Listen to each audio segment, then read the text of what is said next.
What up, blessed team? How are y'all doing today? I hope you're having an incredible day or an incredible week. And most importantly, you took time to spend quality moments that we always talk about with the people you love. Trust me, I love that you take moments to listen to these episodes. But like I always say, I'm not going to love you as much as those people love you. So definitely find a way to spend time with these individuals. And I hope you did already. We got a good topic to talk about today, right? We're talking about 3 habits to establish a very robust morning routine. So there's some of you that don't have morning routine. This will be a great video for you or a great episode for you if you listen to the podcast on different platforms. And for those of you that already have a morning routine, if you don't have any of these habits, you can incorporate the ones that I'm going to talk about into your overall routine going forward to even make it better, more robust and effective. All right.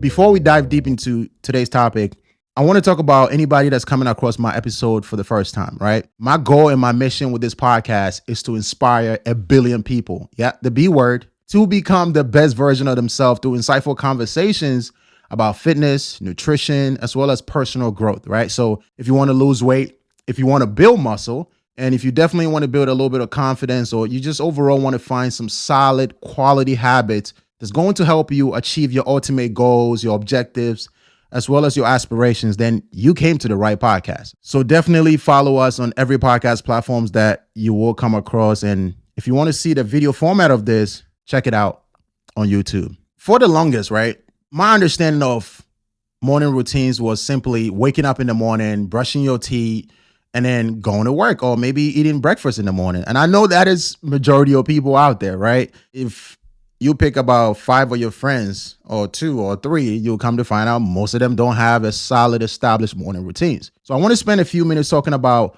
the importance, first and foremost, of morning routines, right? So your morning routine is supposed to set a tone for the rest of the day. So your morning routine has to be easy. Your morning routine has to be quick, and it has to definitely generate a lot of energy. That way you can go ahead and have an incredible rest of your day. That's the whole point of having a morning routine. It's supposed to be a tone setter. So if your morning routine takes so long sometimes, then it will be a little hard for you to sustain it. I prefer morning routines and habits that are easy to execute on, but are robust and effective. And this is what we're going to talk about today. And by the way, everything I'm going to talk about today are things that I do up till today. And why do I still do it? Because I know it works. This week, right, I was reading this book by Cal Newport called So Good They Can't Ignore You. You might ask, Sam, why are you even talking about this particular book? I believe it ties in with what we're going to talk about today, right? So I want to spend a few minutes elaborating on some of the lessons I picked up from the book. And also, I recommend you check the book out, all right? I think it's a great book. I'm on page 70 right now, and that's how good of a book it is. And that's why I'm recommending to people. I'm even thinking about actually having a giveaway for this book on my Instagram as well. So if you don't follow us on Instagram, make sure you follow us, all right? The whole theme of the book from Cal Newport is about the hypothesis of your passion, finding your passion. There are so many people out there, and even myself included in the beginning, if I'm being honest, that wanted to find my passion. Well, what is the thing that I was born to do? What is the thing that I was made to do? But that is a rarity. And this is something that he gives a lot of scientific evidence to back it up. And I think a lot of people need to understand that, yes, there are some professional athletes that probably, found their passion at the age of 5 or 6, or some other people out there that found their passion at a young age. But not everybody is going to find their passion, right? In order for you to find a career, a calling, or whatever you are going to really love, it's not something that sometimes is going to be bestowed on you, or it's not something that you're definitely going to love. But in the book, Cal Newport talks about 3 main things that really makes people love what they do. And I want to spend a few minutes telling you about those things, right? So one of the first things is they came to find out that people that really are passionate about what they do and love what they do have been doing that particular thing for a very long time. Let's say you do start a new job. Usually you kind of don't like it as much in the beginning, but give yourself about 5 months, 3 years, 6 years, and you tend to really be passionate and love what you're doing, right? And also they found out that the people that have autonomy about the particular craft or skill or job they're doing tend to really love and be passionate about what they're doing. So if you do something for a very long time and it becomes a habit, it becomes autonomous, you tend to like it more often. Even myself, I can go back to when I started creating content. It wasn't as easy, and therefore I didn't really enjoy it as much. But the moment it became autonomous, right? It became easy, it became part of my routine. I had a calendar, I had a schedule that I followed through to record videos like I'm currently doing. It became so much easier for me to do. And I began to love it even more, to the point where now I think it's my calling. But I wasn't saying that in the beginning. And the last thing that he also talked about in the book is people that are very proficient, right? So if you find people that really are good at what they're doing, they tend to love it. That's also obvious. If you ever met anybody that love lifting weights or love going to the gym, usually they know what they're doing, right? They're not like amateurs that don't know how to lift weight, don't know how to do push-ups or they have a good idea of their overall training regimen. So for me, after reading about 70 pages, it just reassured and reconfirmed my overall understanding of what passion is, right? Like, because that's what I came to find out, that the longer you do something, the more it becomes easier for you to do and find ways to improve and become very proficient. You tend to love it more. It's just common sense, right? But a ton of people, when they start something and it's difficult, maybe for like 2 months, they quit. What they don't realize is you give yourself about 5 years and 6 years of doing something, and it is almost going to be so impossible for you to stop doing that thing. And you're really going to generate some sort of love and passion for it. And so the reason why I wanted to talk about it, because it ties into routines and habits. And in order for you to have a really refined and powerful, robust morning routine, it takes time, right? You're not going to figure everything out the first day, right? Let's say you decided to apply some of the things I'm going to talk about today. You're not going to be the best at morning routines tomorrow. You might not even love any of the habits that we're going to talk about today, but give yourself enough time. It took me a few years to refine my overall morning routine. And as time even goes by, it evolves. And so all I want people to understand is that in order for you to generate passion for anything you do in life, you got to give yourself a little bit of time in order for it to become autonomous. And then you got to give yourself enough time to actually get good at doing that thing. And if you do, you tend to love it a lot more than most people will, right? Now that we got that out of the way, let's get into the first habit that I believe everyone should have as part of their morning routine. That is reading. Usually most people wake up, they grab their phone, and that is the first source of dopamine. Just imagine you woke up, right? And the first form of dopamine is you reading something about your goals, right? You're reading something about your personal evolution. Or maybe you're reading something about acquiring some new skills. Just think about that. What is going to happen is that not only are you going to be enhancing your overall communication skills as a result of reading, but let's say you did take time to actually write a report on what you read. And it doesn't have to be anything crazy. Remember, it has to be quick and easy. It's your morning routine. So you read 2 to 3 pages or 5 pages. If you can simply do that and write a report on it, it's going to help reinforce your overall understanding of what you read, but it's also going to help with your overall cognitive function. And if you read something that's really valuable for the rest of the day, you will notice and find yourself paying attention to that particular thing because you're setting up a tone for your mind saying, I value this. I value reading. I value acquiring more knowledge.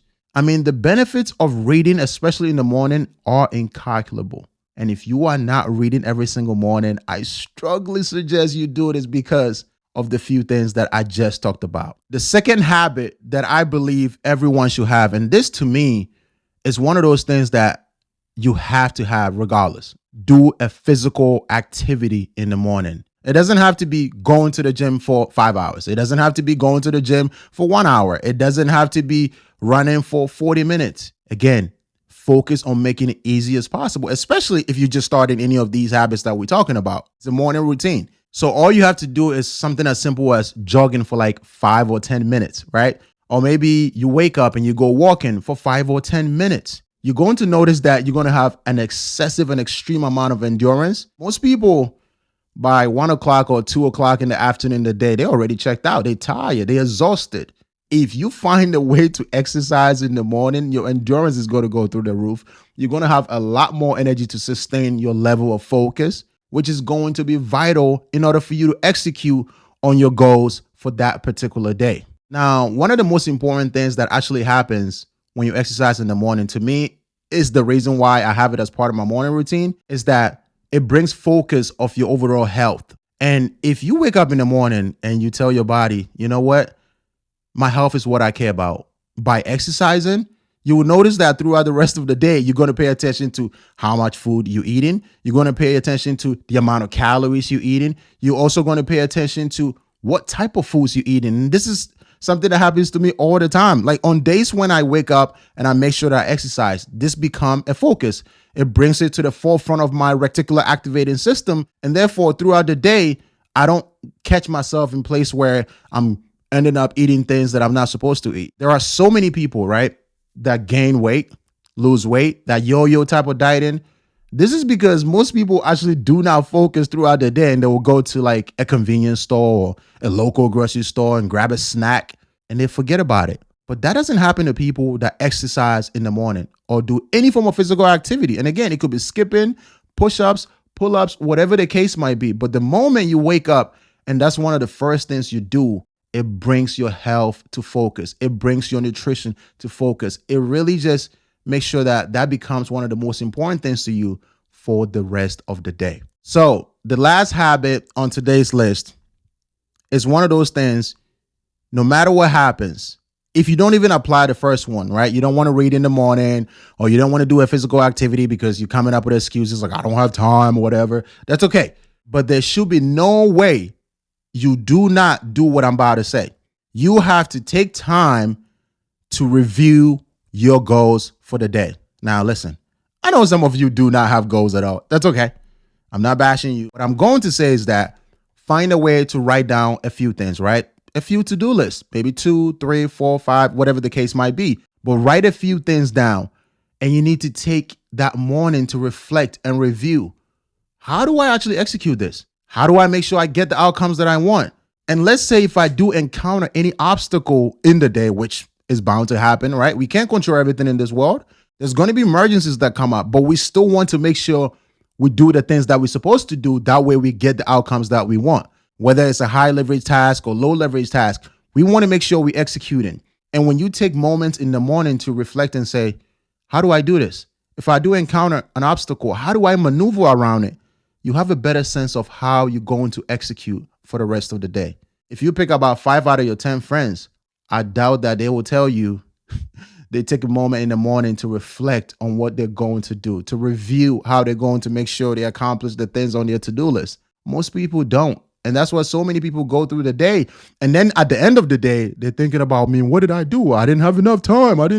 Because they didn't take the time to do that. And if you want to be able to get the results that you ultimately want, you have to take the time to review how you're actually going to do these things. If you took time to actually listen to everything that I said today, like I always say, if you spend 20 minutes, 30 minutes, that means you were looking for something like this, right? You want a robust morning routine that's actually going to help you. For those of you that already have some of these habits, fantastic. But if you don't have a morning routine at all, these 3 things are so important.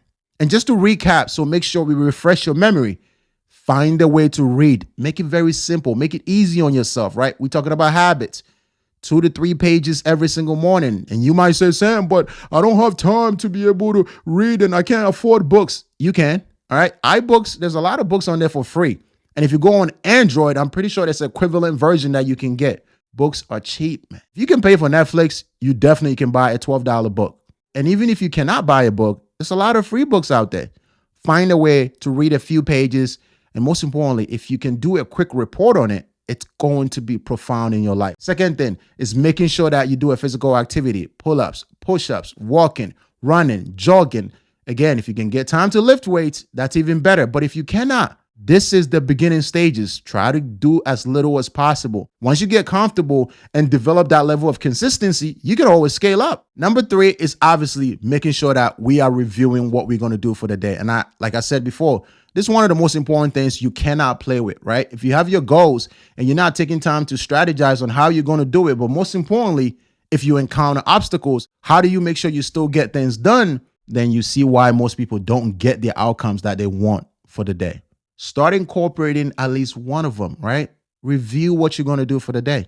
And I believe that will simply change your life. Now we're going to get to the quote of the week because like I said last week, there's some of you that even if you came back and rewatched this 100 times, you're still not going to remember anything that I said, but you're definitely going to remember the quote. So this is the quote that I have for you guys for the week. Every morning, it's a new day that you get a privilege to start over. I'm going to say that again. Every morning, it's a new day that you get a privilege to start over. I recommend you make it count. I know some of these habits that I talked about is challenging to follow through. But like I said in the beginning about the book that Carl Newport wrote, it takes time to build passion. It takes time to love what you're doing.